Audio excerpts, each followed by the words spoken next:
옛날 옛적에 백성공주와 정치못난이가 살고 있었어요. 백성공주야, 코로나 때문에 총선이 문제야. 사람들이 투표를 잘 안 하지 않을까? 코로나19 때문에 정치가 얼마나 중요한지 느끼게 되지 않니? 정부가 대처를 잘못하면 이탈리아나 미국처럼 됐을 거 아니야. 좋은 국회 만들기 위해서 마스크 쓰고 안전하게 투표해보자.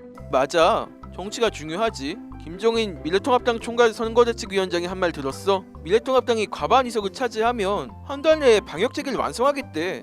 이명박근혜 때는 뭐 하고 이제 와서 그런데니? 이명박, 박근혜 정권 때 못했어도 이제라도 잘 할 수도 있지. 총선 끝나면 방역체계를 정비하겠다잖아. 정치문난이야. 미래통합당이 하려는 게 뭔지 아니? 바로 의료 민영화야. 김종인이 이번에 말할 때는 아예 대놓고 의료 서비스 산업이라고 표현하기도 했더라. 의료 민영화가 뭔데 그래? 의료란 국민의 생명과 건강을 지키는 거잖아. 그래서 의료는 공공성을 띄어야 하는데 이걸 기업에 맡겨버린다는 게 의료 민영화야. 쉽게 말하면 의료 행위로 돈벌이를 무한정 할 수 있다는 거지. 예를 들면 코로나 환자는 많은데 의료진이 부족하다고 해보자. 돈을 벌려는 입장에선 어떻게 되겠니? 이때가 기회다 하고 진료비를 올리겠지? 그렇지. 진료비를 올려도 사람들이 병원에 찾아올 테니까. 그리고 병원이 돈 버는 곳이 되어버리면 놀이공원에서 비싼 표 사면 줄을 안 서도 되는 것처럼 돈을 더 많이 내면 먼저 온 환자나 위급한 환자보다 더 빨리 치료받게 되는 일도 생길 수 있겠지. 에이 설마 미래통합당이 이런 걸 바라겠어? 미래통합당은 옛날부터 의료 민영화를 추진해왔어. 이명박 때는 건강보험 민영화를 공약으로 내세웠는데 하도 반대가 많으니까 나중에 결국 철회했어. 그런데도 미래통합당은 포기하지 않고 박근혜 때 일부 의료 민영화 조치를 시행했고 그 탓에 미래통합당 소속 원희룡 제주도지사가 제주도에 실제로 영리병원을 만들려고 했어. 다행히 국민이 반대해서 가까스로 막았지. 그랬구나. 몰랐네. 그뿐이니 자유한국당 때 대선 후보이기도 했던 홍준표는 경남도지사 시절에 공공병원인 진주의료원을 폐업시키기까지 했어. 진주의료원 때문에 의료가 과잉이라는 거야. 경상남도에 의료시설이 넉넉하게 있는 게 문제니? 그런데 백성공주야, 생각해봤는데 의료 민영화도 좋은 점이 있어. 기업이 돈 벌려고 노력하면서 병원 서비스가 다양해지고 질도 좋아지지 않겠어? 상류층은 좋겠지. 그런데 평범한 국민에게도 과연 좋을까? 직접 실예를 들어보면 좋을 것 같은데 의료 민영화를 한 대표적인 사례가 바로 미국이니까 미국 이야기를 해보자. 미국은 지금 코로나19로 정말 심각한 상황이야. 미국에 코로나가 많이 퍼졌다는 얘긴 들었는데. 미국의 코로나 확진자가 40만 명이 넘었어. 세계 1위라고. 우한 코로나가 아니라 미국 코로나라고 불러야 하게 생겼어. 그거야. 미국이 인구가 많으니까 그렇지.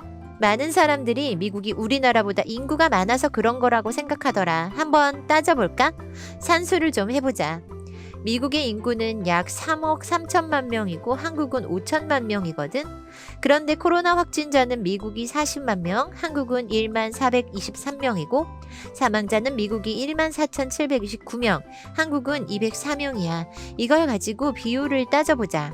미국의 인구 중에 코로나 확진을 받은 비율은 0.12%야.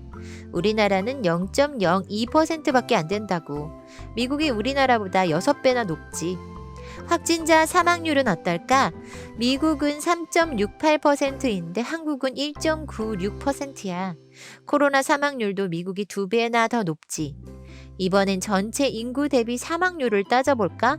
미국의 전체 인구 중에 코로나로 사망한 사람의 비율은 0.0045%인데 한국은 0.0004%야. 미국이 11배 더 높다고. 와, 숫자 나오니까 정신을 못 차리겠다.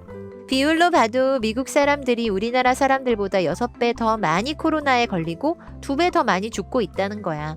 실제 미국의 코로나 사망자는 미국 정부의 발표보다 더 많을 것이라고 추정하고 있기 때문에 실제 상황은 더 심각하다고 봐야지. 게다가 미국은 우리나라보다 인구 밀도도 낮아서 전파되기 훨씬 어려운 환경이잖아. 결국 미국은 단지 인구가 많아서 환자도 많이 나오는 게 아니라는 거지. 이게 의료 민영화 때문이라는 거야? 미국에서 코로나 확진자 비율이 높은 건 미국 시민들이 개인 이기주의 때문에 방역 지침을 잘 안 지켜서 그런 걸 수도 있어. 그런데 미국의 코로나 사망률이 높은 건 의료 체계에 문제가 있다는 뜻이야. 그 문제가 바로 의료 민영화 때문에 생긴 거지.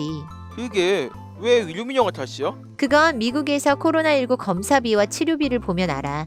미국에서는 초기 코로나19 검사비가 400만 원 정도였어. 그리고 코로나19 치료비는 중증 기준으로 약 4,300만 원 수준이라고.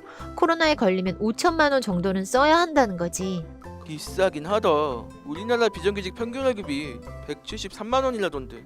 코로나 검사하는데 400만 원, 치료하는데 4천만 원이 든다고 하면 국민들이 치료를 제대로 받을 수 있을까? 코로나에 걸렸어도 그냥 집에서 해열제나 사 먹겠지. 그런데 우리나라는 어때? 검사비는 무료고 치료비는 4만 원이야. 뭐야, 우리나라가 훨씬 싸네? 그 차이가 뭐냐면 건강보험의 차이야. 우리나라 치료비도 원래 총액은 970만 원인데 건강보험 같은 혜택을 받아서 환자가 부담하는 비용은 4만 원밖에 안 됐던 거지. 미국엔 우리나라의 건강보험 같은 게 잘 안 돼 있어서 미국인들은 민간 기업이 하는 보험에 들어야 하는 상태야. 그런데 보험 광고만 봐도 알겠지만 보장 범위와 조건, 특약 뭐 이런 것 때문에 포괄적으로 보장을 받는 것도 아니고 좋은 보험일수록 비용이 비싸지잖아? 그래, 맞아. 광고 맨 끝에 보면 엄청나게 빠른 속도로 깨알 같은 글씨를 읽어준다고. 그래서 보험이 없는 미국인이 2,700만 명이나 돼. 돈 없고 보험 없는 미국인들이 제대로 치료를 받을 수가 없으니까 미국이 우리나라보다 코로나 사망률이 훨씬 높은 거지. 이게 바로 의료 민영화가 가져온 결과야. 의료민영화 때문에 코로나19 피해가 더 큰 거구나. 그래, 그래서 의료는 돈벌이의 대상이 돼선 안 되고 공공성을 지켜야 하는 거야. 그런데 미래통합당은 의료 민영화를 공약으로 내세우고 있다는 거야. 김종인 선대위원장이 좋은 말 한 줄 알았는데 아주 위험한 거였구나. 김종인 말로는 한 달 만에 의료 체계를 바꿔놓겠다고 하는데 정말 미래통합당이 과반을 차지하면 어떻게 되겠니? 대대적인 의료 민영화 조치로 한 달 만에 공공의료가 무너지게 될 판이야. 한국도 미국처럼 난리가 나게 될 수도 있다고.